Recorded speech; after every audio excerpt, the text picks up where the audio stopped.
Hey, sports fans, Coach Nick here, and welcome to the B-Ball Breakdown live show, coming at you as always on a Monday midday. And as always, I'm joined by Andrew Combo Salop to discuss the latest and the greatest in the NBA. Combo, what is happening, my man? All is well. A lot of basketball on. Things are good. It's a weird time of the year for the NBA, but it's a great time of the year for college basketball. So we are here, Coach Nick, as usual, giving the people what they want. That is all very true. And it's a weird time for sure. I've been watching a little bit of basketball. It's weird because I'm watching games. And I'm like, that guy seems pretty good. And then, a few minutes later, wow, he seems like he's really good. And then you look up and the guy's an All-American and, he's awesome. And he's always been awesome. Who knew? So I'm enjoying having all these things revealed to me. And then you missed last night, apparently, an incredible finish, preparing the video for that. So please stay tuned. Please watch it as we break down once and for all the gather step, why it is allowed, why it should be allowed, why this should be in all the rule books across the board. You're familiar with this discussion, aren't you, Combo? Yeah. I mean, staying on like the college basketball NBA thing, it's interesting because every game means so much, right, in March Madness. And that's why I think people love it so much. Different people watch basketball for different reasons. Mm-hmm. Some just want to see the best players play all the time, and some care about how much effort and how much each game means. So there's beauty in both, and it's good to see that both are in full effect. Yeah, and then we actually saw following up by 3, which is really exciting in the game. I watched the later game last night, and they did it twice, which is really good, although a guy got a little bit close to waiting too long and then fouling as the guy was shooting. So we're starting to see some of these more modern, methods taking hold in these strategies in college, and I hope it continues. I hope we still see some more of all those things in terms of I was watching, who was it? Somebody kept hedging on their pick and rolls and pulling their big men so far out of position, and it was killing them. And the modern version of that is we drop coverage, which I used to probably be completely against when I started B-Ball Breakdown, because again, in 2010, that's all. There wasn't really drop coverage. You had to hedge. That was the only way people taught the game on how to play pick and roll. And so you're still seeing some of that old stuff. Trying to defend modern offense with old stuff, and it's just not effective anymore. Yeah, a lot of teams go under as well, and that's interesting. That really depends on if your point guard could shoot it, or the guy initiating offense could shoot it as well. My question too, I think I asked this a long time ago, Coach Nick, on my podcast before we were even doing live shows. If your point guard can't shoot and they're going under, what can you do as a coach? I would say like rescreen probably, right? Yeah. That's conventional wisdom, just rescreen again. Or I would just say you don't have to run the pick and roll form. You can run like dribble handoffs form, so he can now catch at full speed and turn the corner. Right. And if you want to go under while the guy is going, catching on the run and dribbling, that's going to be a tough order for you. So those are the two things I do. What do you think the advantage of rescreen is? You're just getting closer to the goal, basically? Yeah. You go under, and then once you turn around and screen in there, then you're that much closer to the basket. You could get like a drive maybe, right? Or an easy lob, right? Something like that. Kind of, but you're also stuck where, if you get pinned on that one, he's still coming off for a 15-footer, which is kind of what you want. If he's not good enough to shoot the 3, you probably wouldn't mind having him, maybe get a hand up somewhere near where he's trying to shoot a 15-footer as well. So, that's why I don't know. I feel like for me, I'm less inclined to kind of do screen and rescreen and get some other actions that are faster and get the ball moving better. It's interesting. And in the NBA, I mean, it's great to have 5 guys who could shoot the basketball, but I was watching OKC play, and they don't even guard Hardenstein at all out there. It'll be interesting to see how. I mean, OKC will be fine, but it is an interesting wrinkle in what they do and how teams will defend them. Right. Well, I mean, he can get into that one dribble little runner floater. Yeah, he got the floater. Yeah. And obviously it has not hurt them so far, but you're right. It's a big difference. It's funny thing is we talk a lot about like the defensive difference in the playoffs, where teams are allowed to be more physical, and hence they are more physical, and then you get a different game. But you also don't have the kind of adjustments that you're going to see in the playoffs. So yes, you're going to start seeing a lot of those guys now that we have a full season of data ignored. Right, those are the guys that don't guard them, load up on the other guys, dare them to shoot. To me, Hartenstein, the key for him is he's never out at the perimeter too far away anyway. So you want to ignore him at your own peril, where he's only going to be a step or two from lobs or from layups. Also, he's a great passer, which makes his vision easier when you're not guarding him. So, yeah, exactly. Yeah. And they do well with that. And they just, if they could keep healthy, we could talk about them for a second. The notion of OKC, I feel like there's been some blowback against OKC, and perhaps it's rooted in the SGA fouls. And I don't know. I continue to see stats that prove that OKC does not get an inordinate amount of free throws. They're getting normal amounts of free throws. So whatever the free throw merchant argument is, whether it's there or not, is in small quantity. That I don't think it's a thing. Like, you'll probably see one play a game where SGA pulls up real quick and gets fouled, and they give him Well, we should eventually shift to the Cavs because they're on the thumbnail. But I would also say, what great guard doesn't get to the line a lot in the history of the NBA? I mean, Steph Curry, yeah. I mean, he's an anomaly. The way he plays, he's an anomaly. Yeah. And I'd be honest with you, because there's, a lot of Warriors fans have been up in arms for all these years, saying he simply doesn't get, because he was really great at going to the hoop and finishing, right? And part of what he was great with was avoiding the contact, probably in relation to injury and ankles and all that stuff. So that's fine, which is why he's never going to be the guy that's going to veer step into the defender and then draw the contact like you see Jimmy doing, right? He's awesome at that. He's big and strong. So, but I got to tell you, there are a number of 3-point shots that he gets hit on that they don't call. And I tend to scratch my head and wonder, like, what is it about it? Yeah. Now he'll flop, or he'll kick out, or he'll do things so he doesn't land at people's feet, which look like he's maybe trying to get, draw fouls even when he's not.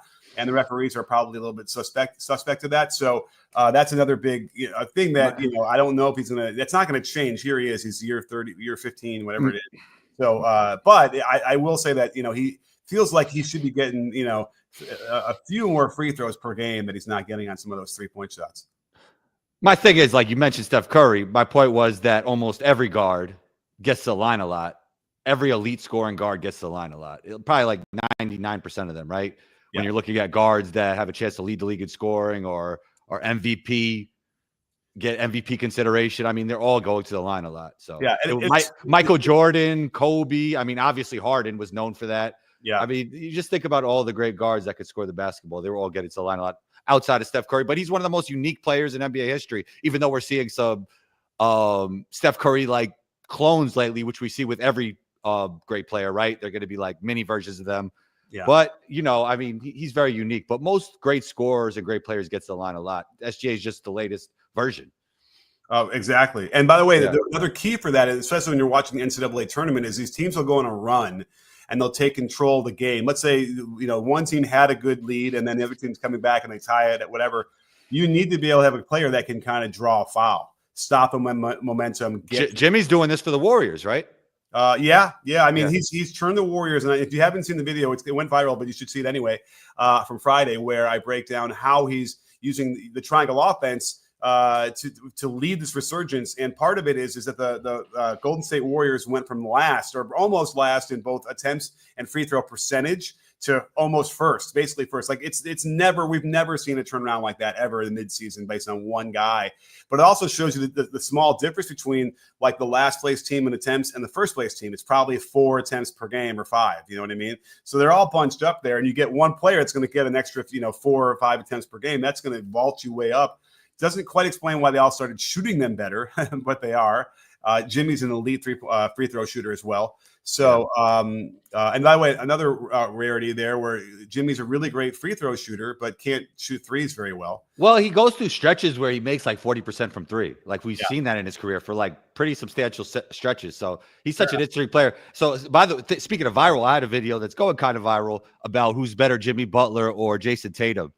And it's interesting to see the polarizing opinions on that one. I would say most lean towards Tatum because recently, he's more of an MVP consideration type guy. And obviously he just won a championship. But in terms of a winning player and who's the best at their ceiling in the playoffs, I mean, I'm going Jimmy Butler. Wow. And don't forget, if you have a question out there in the audience and you want to have us answer it, then the best way to do it is the super chat function on the YouTube side. So come over to YouTube and do that with us there, and we'll give you lots of hype and love, and it will really help us keep the show going. We really appreciate it. So who you got? Who you got, Coach Nick? Well, it's funny. I had a really long conversation yesterday about Jimmy Butler with a friend of mine, like just for a long time, and the Warriors in general. And here's the thing about Jimmy. Like, Jimmy is a better player than Jason Tatum. He's a better player. Now, here's the thing that Jimmy does is Jimmy is so good at like setting the players up. He doesn't have to be aggressive at all scoring the basketball. Actually, he doesn't want to score from what I hear around the league. Like he really doesn't want to he don't care about stats at all. Yeah. That tracks, and so as a result, but here's the kicker. When he does want to score or recognizes that they need him to score, he will score on anybody as well as anybody has. We've seen domination in those playoffs. The guy has carried those teams to the finals, and with Miami, no one had played better than that. When I say that, it's because it's the balance of aggressiveness with setting players up on your own teammate and your teammates and getting them passes to shoot. By the way, the Warriors also, the cutting has improved a lot, the volume, but so has the open three-point shots. Jimmy's presence alone has created 2 more wide open threes per game for them. The one thing that's interesting is they're not shooting as well on wide open threes as they were before. But I think that simply means that they're going to regress back to the mean and make a few more, and you'll start to see even more output offensively from them going forward. So here's the thing. Like, we see someone thinks that Butler is not better than Tatum. It's not even close. If you don't think that Butler Tatum is close, then you're not watching carefully. Because here's the thing with Jimmy is there's a certain toughness there as well that I don't know if Tatum has. Now, Tatum has never really been able to overcome the eyes down driving, missed shots, and get stripped and turnover stuff. There's still a thing there that the elite players don't typically do as much as he does. It's not a ton, but it's enough when I'm watching to say, I struggle sometimes to put him in that elite category when I see those kind of turnovers, like when he's driving and stuff like that, and misses. Jimmy doesn't do that. Jimmy finishes. Jimmy goes through into contact, draws fouls, and Tatum can do that as well as far as drawing fouls. But like, remember when Grant Williams got into it with Jimmy in the playoffs? And then Jimmy took their heart after that, right? Yeah, and it was like, I'm sure that Williams kind of thought, you know what, I'm locking him down. He isn't scoring much. I'm really got something here. I'm gonna let him know. And Jimmy decided to just destroy the guy. I'm not sure if his career kind of when it was over from that, but I don't think he recovered that much better after that, right? That's sort of the beginning of the end of Grant Williams' career as a trajectory going upwards. And when you see something like that, I can't picture Tatum having a moment like that. He's not aggressive like that anyway. He's never getting in anyone's face, right? I don't know. He's too nice in a way. But when you see Jimmy do that, and then he decides, okay, I am going to now dominate you, and he did, like, that tells you volumes about what he can do and how good he is. And we're still seeing it now in the way he fits in the honeymoon phase right now with the Warriors. So I'm just telling you, there's a certain edge that Jimmy has that Tatum certainly does not have, and that I would give that to him, that vaults him ahead of Tatum every time. I think you should clip that. That was good. Yeah, there's a lot of talk. But I mean, I agree with you. I think they're both elite, to be fair. I just think Jimmy's better. And I think Jimmy at his best is better than Tatum. And it's a lot of the intangible stuff you were talking about. So I totally agree with what you're saying. We got to talk Cavs since it's on the thumbnable, though. Well, let's finish the Jimmy thing too really quickly, because it relates to like the Olympics and how Tatum couldn't get on the floor. Wow, you're really on fire today, Coach Nick. You're just gonna keep going. Okay. Get in your bag, Coach Nick. Get in your bag, Coach Nick. Okay. And I've had this conversation recently, by the way. So it's strange that you're asking with people who know, like, people who are behind the scenes that you wondering what they say. And I've heard what they say. So the thing with exactly. Listen, we have a lot of topics to talk about, Jeff. We're going to talk about a lot of things, so we'll get there. Don't worry. We'll get to the Cavs in 45 seconds. But the thing about with Tatum and like holding the ball. And it kind of like, the ball gets moving and then it hits him and it stops moving. And that as a coach frustrates me. It doesn't have to frustrate anybody else as a fan or whatever, or when you're rating the players. That's frustrating for me. And Jimmy is also better at that. But although he could be better as well, Jimmy sometimes will also hold the ball, but he's been ripping and catching on the catch on some of these things as the ball is moving with the Warriors, and it's beautiful. So again, and I would say he's a better passer than Tatum too. And, defensively, I don't think you could say Tatum's better than Butler. And I would say Butler, when he's really on, like in the playoffs, he'll be better than Tatum defensively too. So can you wait? I cannot wait to see SGA versus Butler in a playoff series. Can you? Oh, that's going to be interesting. Yeah. Right. Yeah, that's going to be interesting because 'Cause, when Jimmy's locked in on defense, I mean, he's an absolute game changer. As good as Wiggins yeah. was on defense, like he's a step above that, you know? Yeah. Yeah, yeah. I agree. And he's legit like I think he's listed at 6'7". I always felt like he's more like 6'5", but he's a legit like, he's SGA size or height at least. Yeah, I And know. And I think when people think about when yeah, they thought about the Heat's defense, they thought about Bam, but Jimmy was clearly, and if you talk to people around the Heat, they'll tell you Jimmy was clearly their best defender. Like, and it wasn't even close, yeah, absolutely. Yeah. I mean, listen, I Yeah. love Bam anyway on all the things he does defensively, but Jimmy has to have different, who he has to guard is a lot different, whole different ball game too. And he could guard Eddie. He's really like a switchable. I don't know if the Warriors are going to throw him on there all the time or not. They're probably going to use Moody and whatever, but I know that in crunch time, I have to imagine they're going to have Jimmy on him, and I cannot wait to see how that's going to play out because this is a chance for SGA to prove himself as well. Fine once and for all, even though I think he's proven what he needs to prove. So we'll see. I think it'll be interesting how they officiate that, right? Jimmy Exactly. versus SGA. Now, Yeah, remember, everyone's saying that. By the way, back to your OKC point, everyone is thinking that like they're not going to get the calls they're getting now, of which they're not getting a ton, right? They're not going to line more than anybody else or whatever, but they're not going to get some of those calls, and they think it's going to totally destroy the Thunder. I'm dubious about that as well. So, but let's get to the Cavaliers. They've lost 4 of 5. They were able to meet the Jazz the other night and beat them handily, which is a nice thing for most teams when they get to play the Jazz, unfortunately. Although I guess fortunate for the Jazz because they're trying. Are they going to get Cooper Flag? Are they? I mean, they want to, but it's not as guaranteed as it used to be. The chances are lower. Chances are lower. They're at 222, but the Wizards are at 21.4, 214. So the Wizards have more of a chance for the number 1 spot, but it's pretty close. And at that point, if you're in the top 2 or 3, I bet you it's like you have a pretty decent chance. They're definitely tanking for Cooper. That's for sure. Tanking for Cooper. And as everyone should, by the way, you would want that person on your team. Even the little thing I saw, I didn't even watch hardly any of the 2 games this weekend, but like what I did see, he is going to be a game changer. I totally agree. Okay, so so let's get back to that. So I kind of dug through some of the stats. To trying to figure out what can I watch in maybe a more targeted way to figure out what are the observations. So the thing that jumped out at me right away with the Cavs, I was watching some of their games is let's see, Garland and Mitchell shooting. So are you prepared for some stats? In the last 5 games, the leading scorer for the Cavs, you know who it is per game? Is it Ty Jerome? No, but I like where your head's at.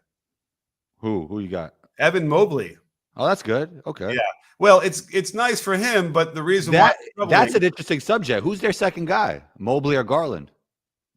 Oh, I would probably say it's Garland. I would agree. Not quite, sold on Mobley's offense, even though he's continued to make great strides every year over year, which is I'm really happy to see. But in reality, Garland's game is much more varied, right? And so he's the guy you're going to rely on if you're generating, offense, right? Yeah, I think he's their second guy. But I heard people say Mobley too, so it's interesting. Yeah. Now, but here's the thing. The reason why Evan Mobley is leading the team in scoring at 18.8 points per game is because Donovan Mitchell is shooting under 31% from the last 5 games from the field and 14.3% from 3. 14.3%. Now, Darius Garland is not much better. He's at 44.1% from the field overall and 33.3% from the 3, which is probably closer in line with his numbers. He's not like a high efficiency guy. But you combine those 2 things, and that's going to be a little bit of a problem, and you're going to see why they're going to struggle. And I went through the shots to see, okay, what's going on. Mitchell, takes a lot of forced threes, off the dribble. Those are hard. But I got to say, most of the threes I was looking at, were open. We're not bad and get some decent catch and shoots. So you have to imagine that'll just start to fall again. But it's way down, right? You don't get to that low unless you're struggling. And by the way, the other thing that's a problem is some of the finishing at the rim is a problem too. And I was wondering if he's hurt. Do we know anything about Donovan Mitchell being hurt? Not that I know of. Okay. So it's troubling. He's getting blocked. He's getting contested. He's missing the roll runners and the floaters he's good at. So that's concerning to me as well because, maybe they're in the dog days of March. Just getting through the season, trying to finish it off, and he'll get back on track. But obviously they need to get them, shooting a lot better to get back to where they were. Yeah, I mean, you would think from the sample size of this season, they're going to be a lot better in the playoffs. And then also Donovan Mitchell has been known to step up in the playoffs. And this season, I mean, he's an all-star. He's playing great overall.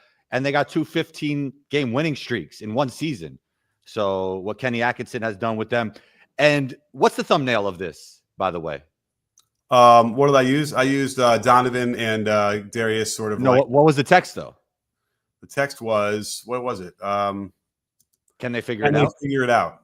Yeah, and that's the crazy thing. Like, they figured it out with Darius and Mitchell this season, which was kind of a question mark. So I think they'll figure it out in the playoffs. I think it'll look a lot better than it does here. And I think it does have a lot to do with it's the dog days. But I don't think they're winning a championship or anything. Like, I don't think so.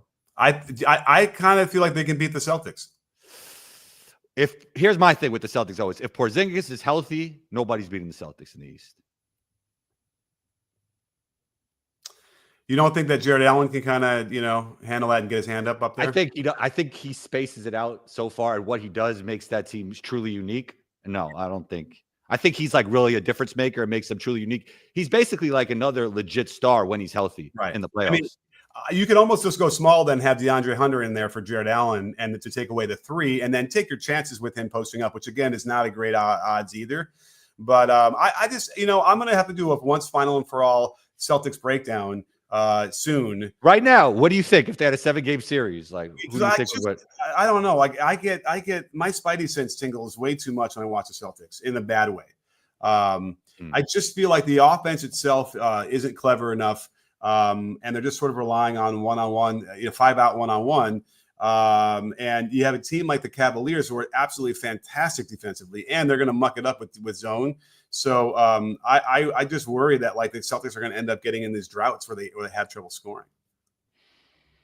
Okay. So I would take Cavs in 7. I mean, they're averaging 118 points per game this season.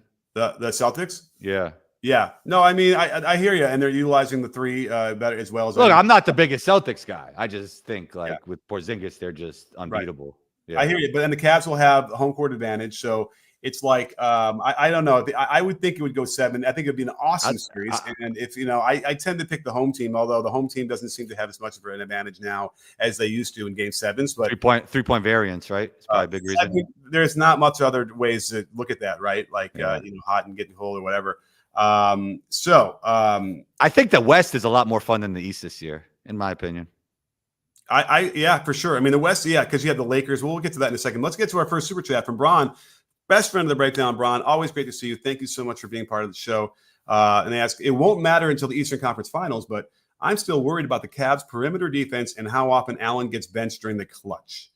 Right. Well, Allen doesn't get necessarily benched during the clutch because of his play, right? I mean, they want to go a little smaller. I suppose maybe it's because of free throws. I don't know. Why do you think that they bench Allen as much down the stretch? I mean, they want 4-out spacing. Yeah, instead of 3. Yeah, I mean that has to be. And plus, Evan has to be in, and he could do a lot of what, not everything, but a lot of what Jared does. Right. And you get more skills from a position. It spaces it out for Garland when they want to drive. Garland and Mitchell get into the rim. So it's like, to me, it's almost like less that it's not like Allen's fault per se, but redundancy in the skill set of those 2 players, I would say. But I agree. I feel like they could go down the stretch with both of them in there and figure some things out. That's like they do when they start the game, and those starters are so good. I mean, I can tell you right now, I'll look it up real quick, but that their starting lineup, let me tell you right now, it's got to be amongst the highest net rating of anybody. Let's see here. Where are the Cavs? I do it by net rating, but I got to do minimum. Let me go. Hang on. I know it's scintillating, but let's see. Minimum, I don't know, 500 minutes. Oh, no, that's it. Never mind. Only 2 5-man lineups have played at least 500 minutes this year. Interesting. All right, so let's see here. Where's Cleveland? Huh. They're not up there in net rating. All right, one more time. Let me try this, and then I will look at it directly. So Cleveland starters, Mitchell, Allen, Strus, Garland, and Mobley, plus 11.5 net rating. That's terrific. You're killing teams that way. So I have no question in my mind that they could run that in down the stretch, and still have that kind of thing. So they could play with that a little bit. Maybe in the playoffs, they'll find a few times where they can find, Allen in there. But I hear you when you're talking about having Mitchell and Garland as your guards, right? You're going to end up having people drive by them and attacking the paint a lot.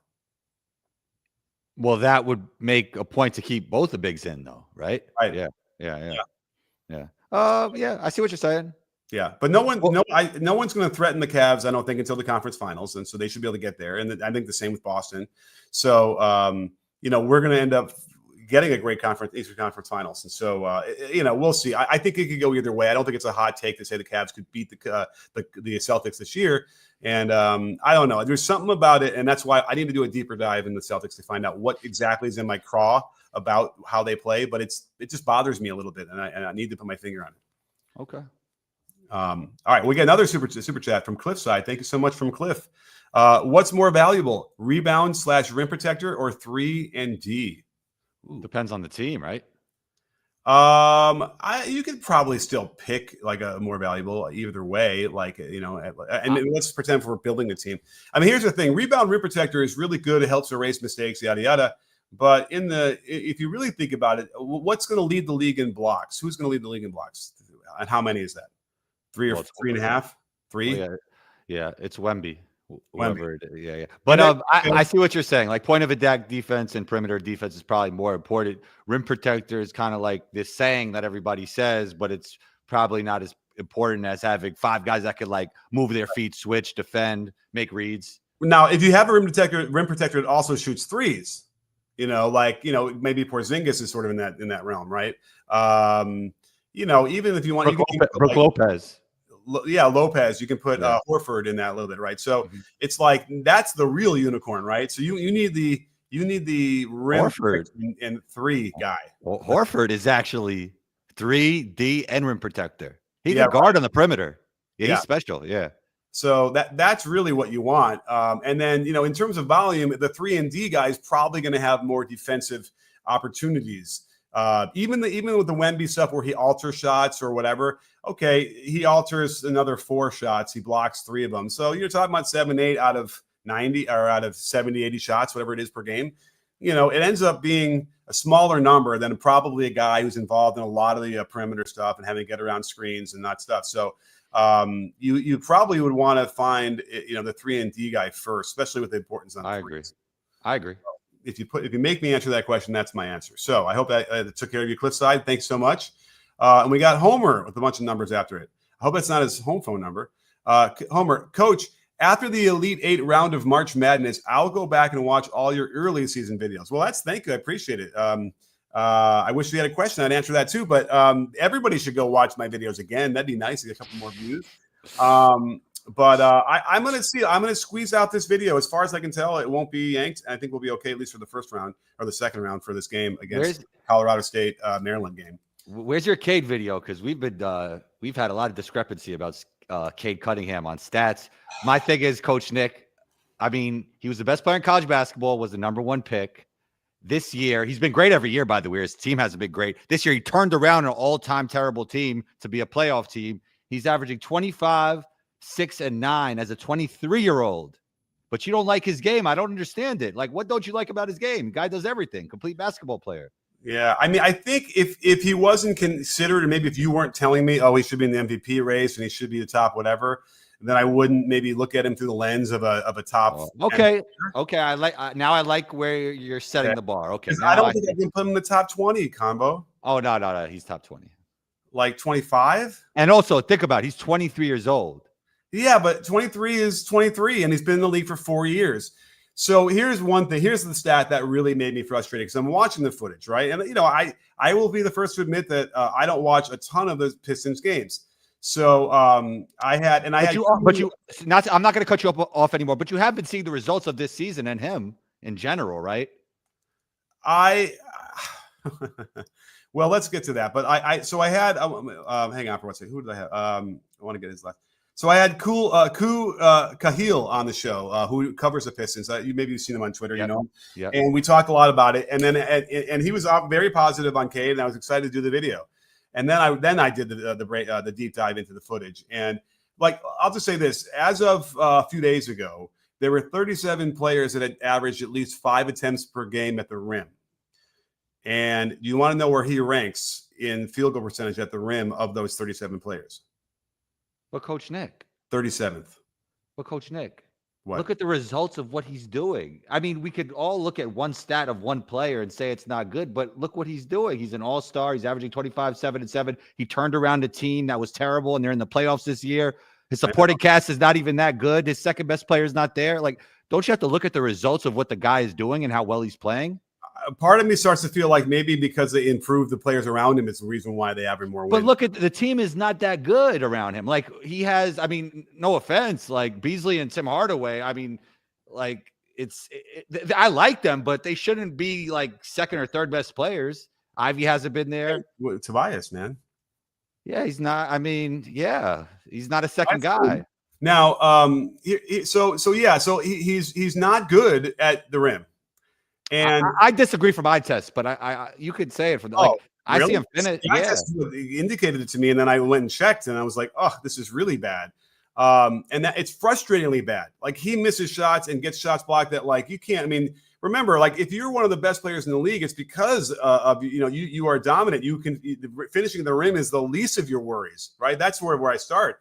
Now, mid range is fine. It's okay. It's not amazing. He's like average. It's fine. And he shoots the three well. And he's a great passer. He doesn't shoot the three that well, but he's one of the leaders in assists.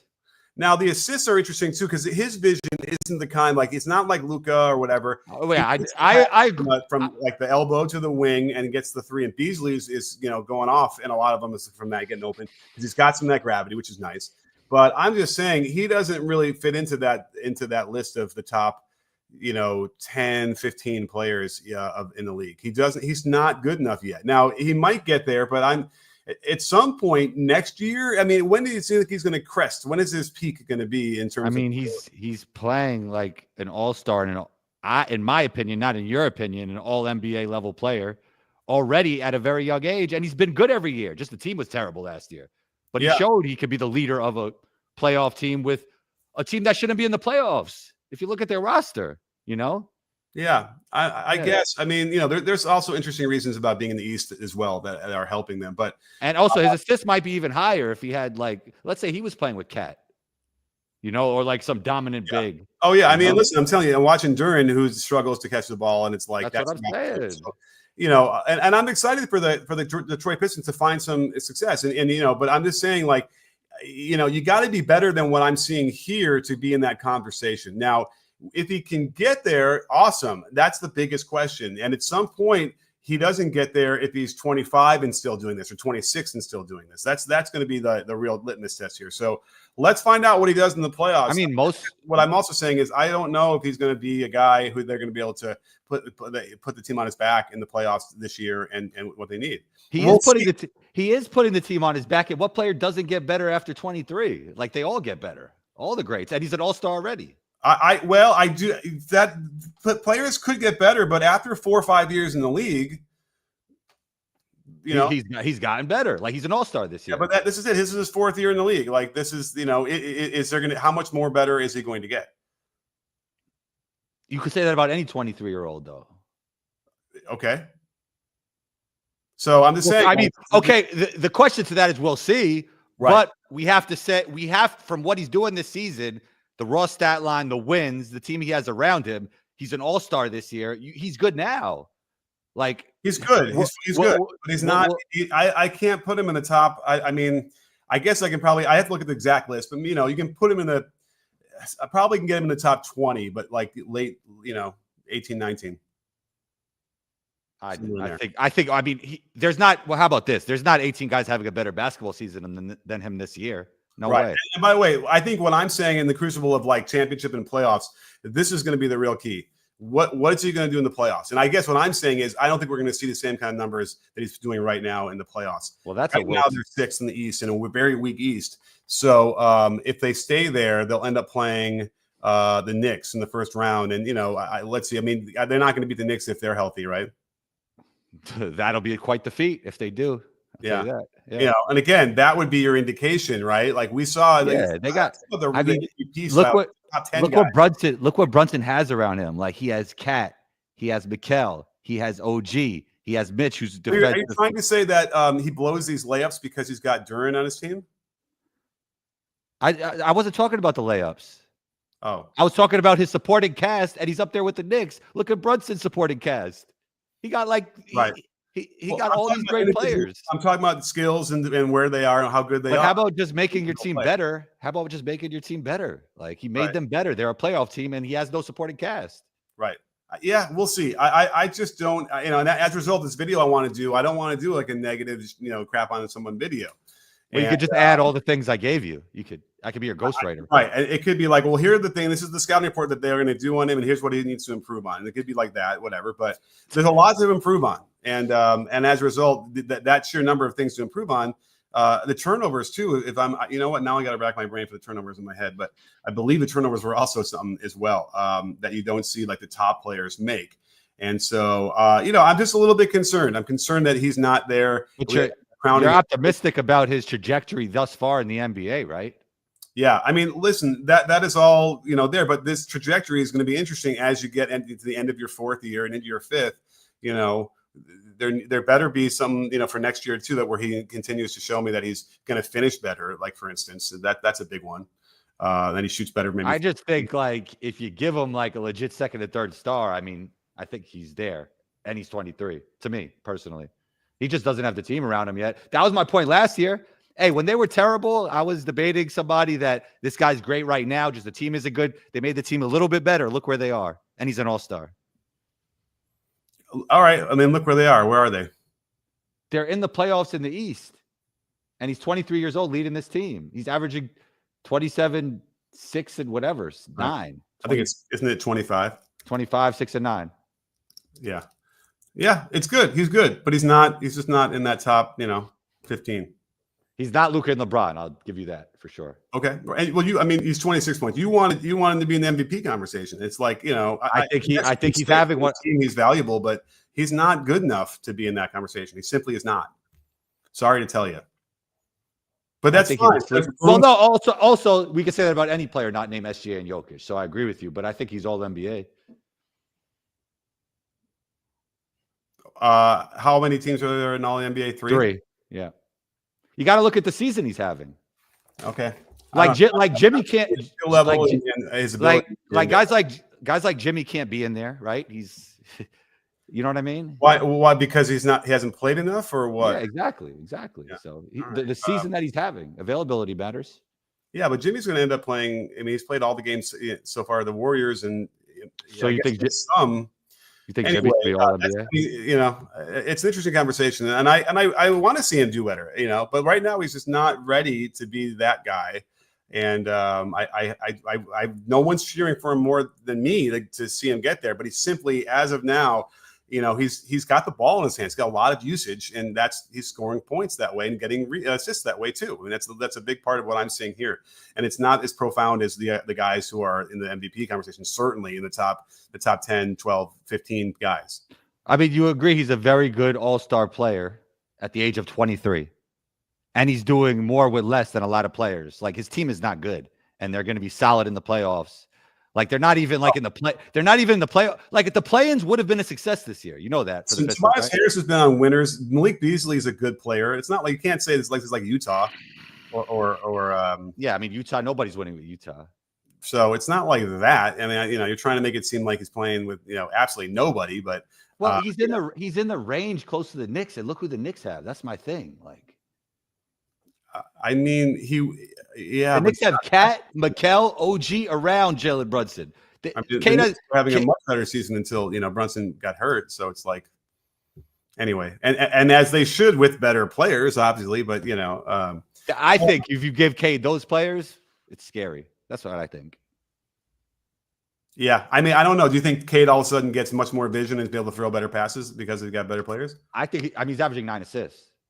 I know, but a lot of those are like just from having the ball a lot. It's not easy to average 9 assists in the NBA, Coach Nick. Not easy. Just watch them. I mean, maybe you have to just watch them. I watched them assists by themselves. Like he's a good pass. Like I agree. The guy, and then he just sort of kicks it to the guy. He makes the right play. I agree. He's not Luka, but nobody's Luka.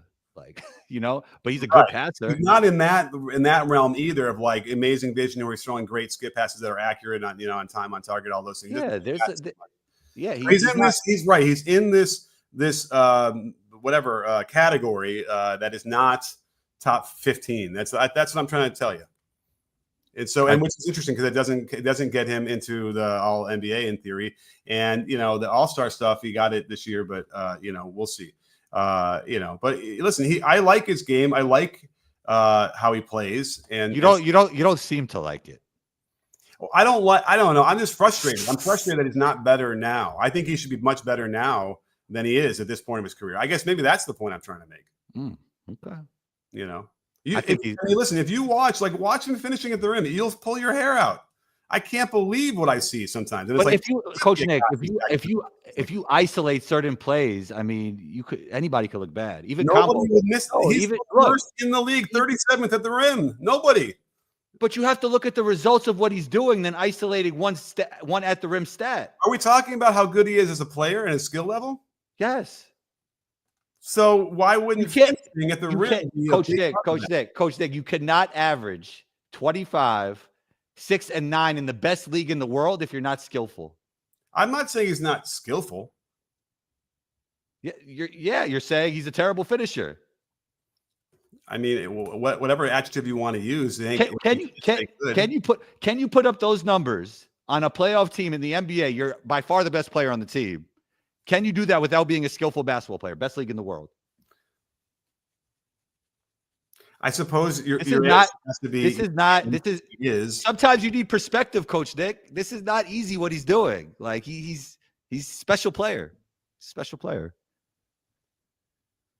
Perspective. You're comparing him to Luka and LeBron, and yeah, he's not the passer of those two. I agree.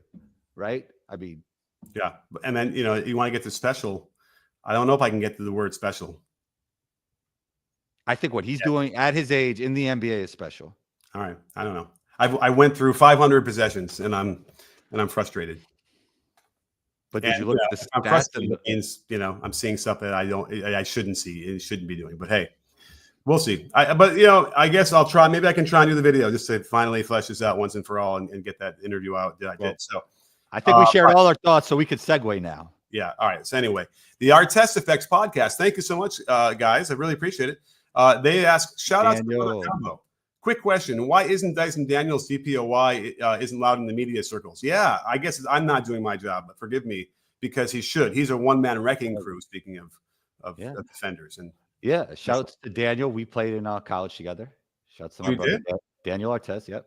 My bro. And I agree with you with Dyson Daniels. And I was talking about this with Trey Edwards, who count the dings. Yeah. He does, he was like saying that there's a lot of stories that don't get enough light within media, whether it's like Risa Shea or Sarr playing better lately. He mentioned Dyson Daniels. Yeah. I think there's a lot of that because it's not clickbaity, right? It's not, it's not that kind of stories that get attention. You don't have to use clickbait as a negative. You can just simply say there's no. I agree with that. I don't think clickbait is a negative because it could draw you to good information, right? Yeah. And by the way, I feel bad because I love to do a Risa Shea video, but no, I don't think anyone would watch it. That's the whole conundrum, Coach Nick. It is. Yeah, it is. And sometimes you can kind of figure out a way, get an angle, or whatever. But in this landscape today, it's tough out there, man. Even when I think, oh, I got something that's going to be amazing, and it's not. It doesn't do amazing. It's like, how could that be? And it's a strange landscape out there right now with the NBA. And so I agree. Dyson Daniels, I do. That is on my list. It's been on my list for a while to kind of go over how often he can literally make professional basketball players look terrible, just foolish and silly the way he can just rip them and get steals this way he does. And then also just his help defense and rotations is great as well. So I will take it upon myself to try and do something for him specifically. And you're right. There are so many other storylines and that's maybe what we're missing as well, which is why the NBA is under fire right now in terms of all these things. We're going to find out, I think, when ratings start to come out for the playoffs, what we have here, right? Because I think it's been a little bit up and down. They found a little success here and there on some of the rating stuff when Luka got traded. So now it's time to figure out, what if they're back or not. Are we back? Do they like the product in the NBA? It's all those things. And so part of that is, yes, these great stories. And, the NBA is at fault in theory, right? They're the ones who should be getting more light on people like Dyson Daniels. Yeah, I totally agree. I think his steals rate is historical, right, for this season. Daniels. Probably. I mean, let's Yeah. see. I haven't checked in a little while, but Even though Draymond says he's the defensive player of the year since Wemby's out. it's good to have a good, feeling of yourself. He's got, let's see, 202 steals for. He's averaging 3.1. So that might lead. It also all-time high. It also it leads to a conversation about opportunity because he wasn't able to do this with New Orleans, and he got in a better situation, and now he's thriving. That is true, and the opportunity is always a huge thing where guys didn't have careers basically because they never got in the right team. Yeah. All right, player season finder, stat head, steals per game. Let's see, there's per game steals, and then anybody ever had more than 3 per game for a season. Get results. It says a few. Where's Dyson Daniels? Why isn't he coming up? Oh, there he is. Okay. So the most recent time we've seen it was, actually, no, never mind, because Jacob Gilliard in 22-23, he played in 1 game. So that we can't count him.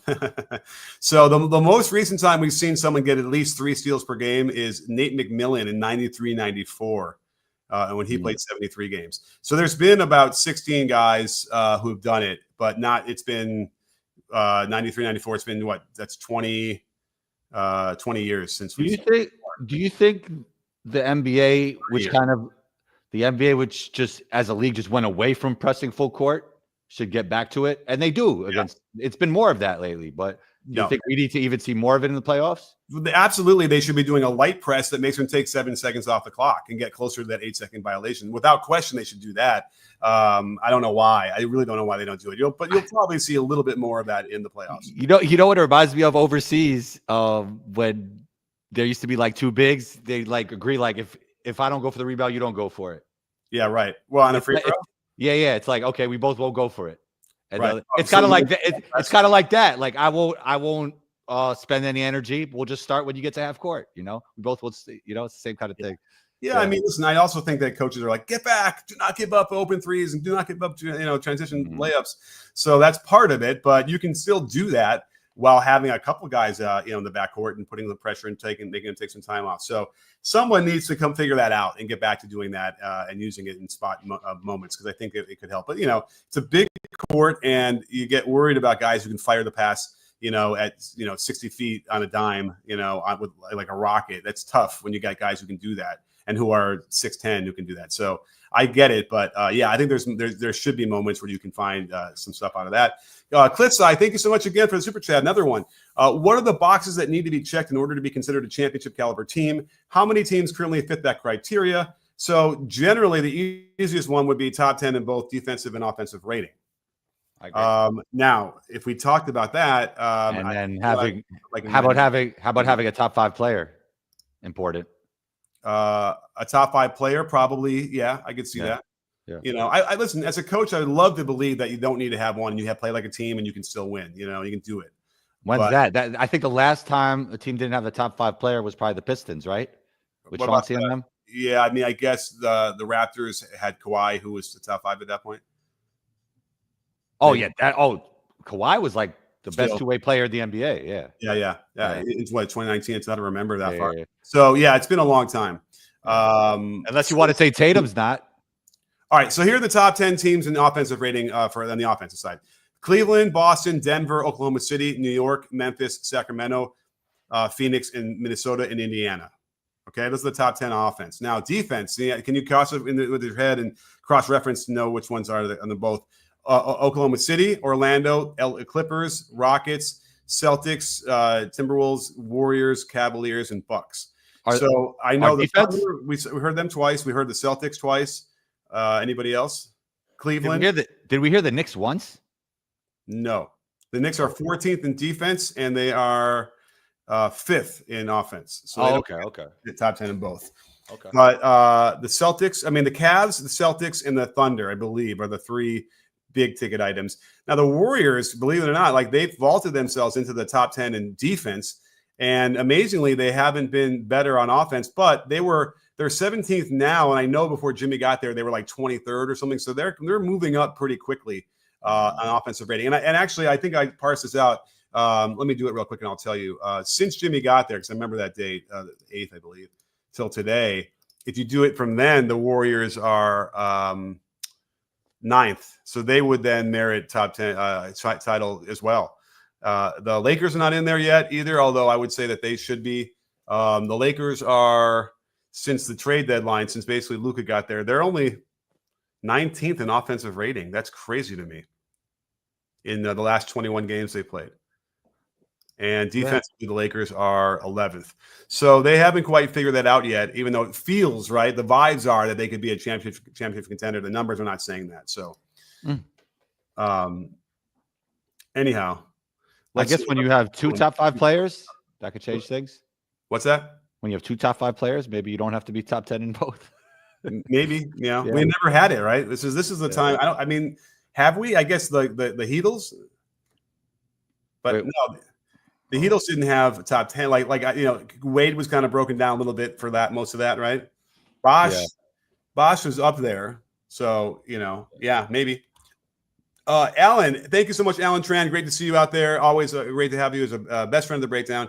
Hey guys, between the Magic and the Pistons, which team is a bigger dark horse in the playoffs this year? Which team has a brighter future? Ooh, to go on our Cade thing, I would say. What do you think? I mean, the Magic have a better all-around team. Yeah, but you know what? It hasn't been smooth with Paulo in terms of winning games. Yeah, I mean they've had a lot of injury issues too. So they're 8th in Detroit 6th. But I would argue that Orlando probably has top to bottom better talent and pieces, right? I totally agree. They do. I totally agree. And then, I mean, Jalen Suggs is hurt right now. He's kind of like in that Dyson Daniels mold in terms of like an elite guard defender. Yeah. So, and other guys have been showing, improvement year to year on his offense as well, which is good to see.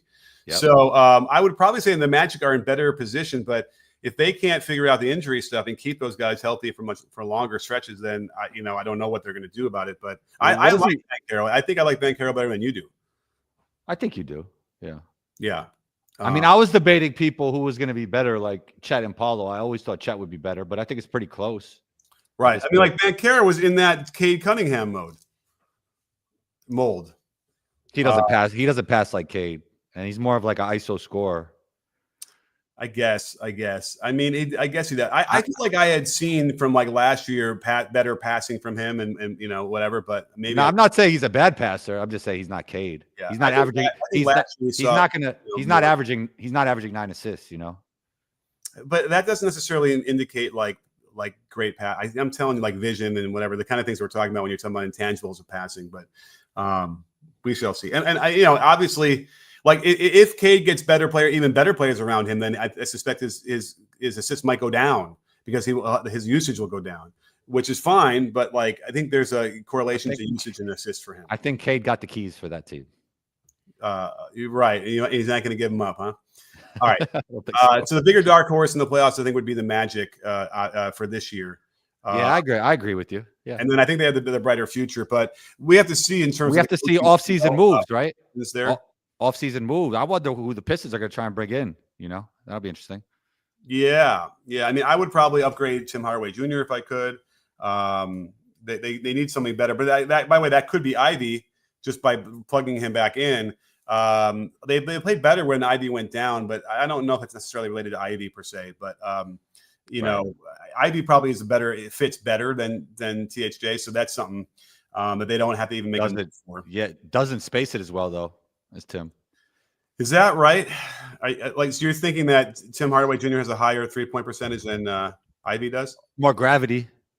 I don't know who's the higher percentage. I think he's respected as a shooter more than Ivy is. Right, because Tim Hardaway Jr. is at 359, 35.9%, and Ivy was at over 40.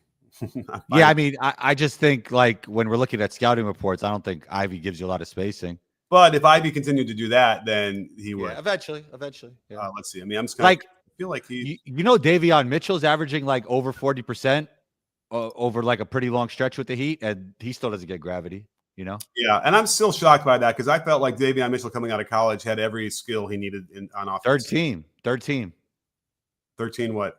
Third team he's been on already. in his young 13 career. yeah. Yeah. And that's crazy to me. I feel like, and again, another example as we wrap this up of, somebody who just didn't quite maybe get in the right position, the right, the right team to thrive. But seeing him coming out of college, it was like, to me, I thought he was a surefire, going to be just a really good guard and to become a starter. So maybe this is it for him to figure this out. But I still have hope for him. We have a couple more super chats. Let's get to those before we wrap up here. Pookie, thanks so much, Pookie. Really appreciate it. What are your thoughts on Amen? Wait. Now I'm screwing it. Amen Thompson. Amen, not Amen. Amen Thompson. Some are calling him the only untouchable player on the Rockets. What are your thoughts? He shouldn't. They better not touch him. They better not get rid of him at all. He's the. I think we talked about this earlier at some point. Not only is he really, really skilled, and man, if he can just put the shooting piece together, he'd be an all-star. I think he'll be an all-star. I don't know if he's the only untouchable player because Şengün is really good, and I even like Jabari. Jabari, help me. Smith. I really like Jabari Smith, but he might become expendable now. And they could get someone else they need to fill in there. So anyway, what are your thoughts? Love Amen Thompson's game. I think he will be an all-star. I think the shooting will improve. I would say that no player in the NBA is untouchable except Bradley Beal because it's in his contract. LeBron or stuff. I mean, like they just traded Luka Doncic. So yeah, that is a good point. But yeah. I love it. I love his game, though. I mean, he's a difference, and also he's one of the best athletes in the NBA easily. And his brother is too. They're both going to be great, and they're both really mean, and I like that in a good way. Yes.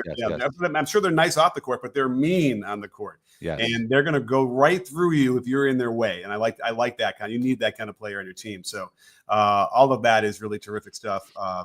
And does he make Dylan Brooks expendable? Like they can start figuring some things out here now to upgrade and make the next jump. Reed Shepherd and Cam are probably guys that they would trade who I think have value around the NBA.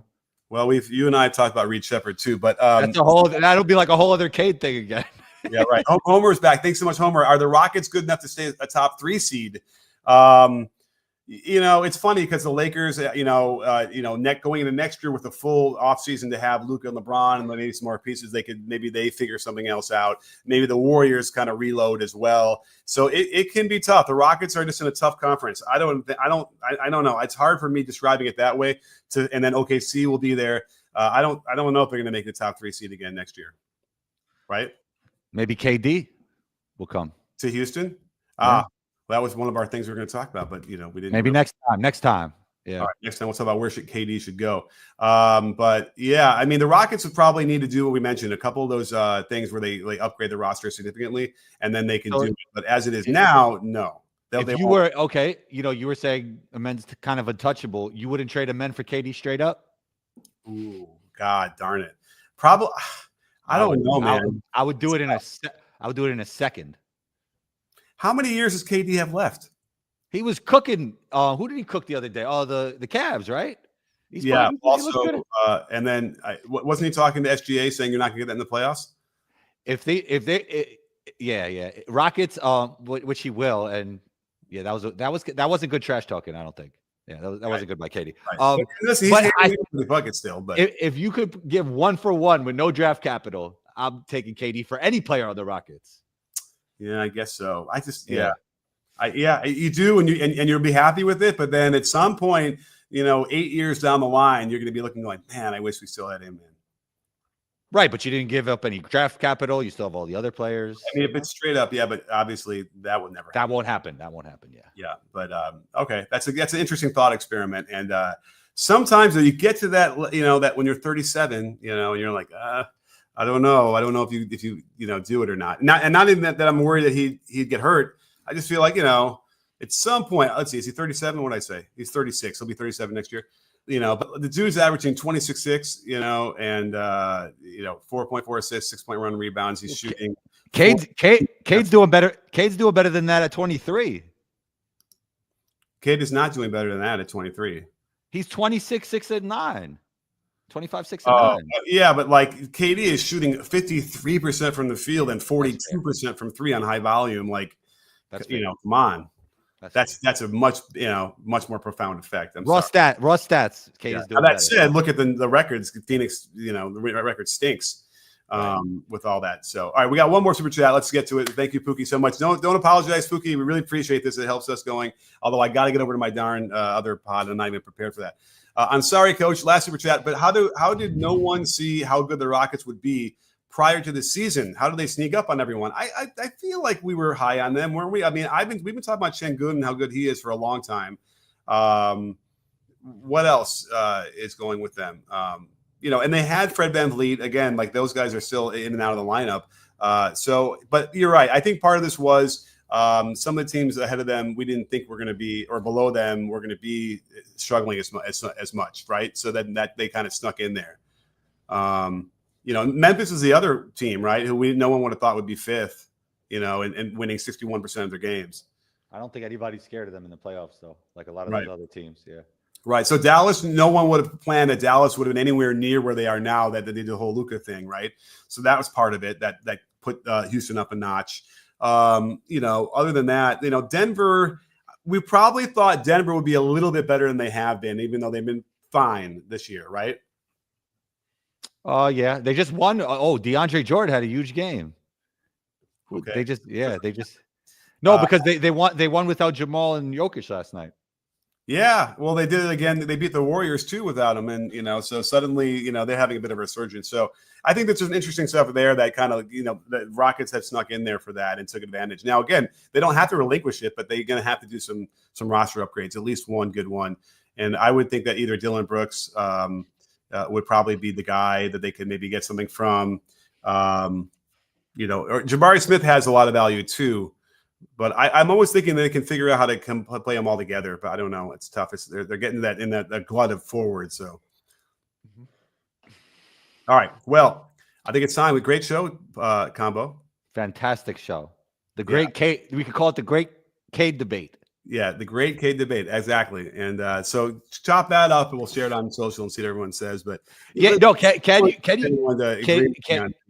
chop that up and make that its own video? That'd be awesome. All right, I'll let me see if I have time, I can do it. But again, I remember who I am. I'm a coach, and I look at this as from a coach's perspective.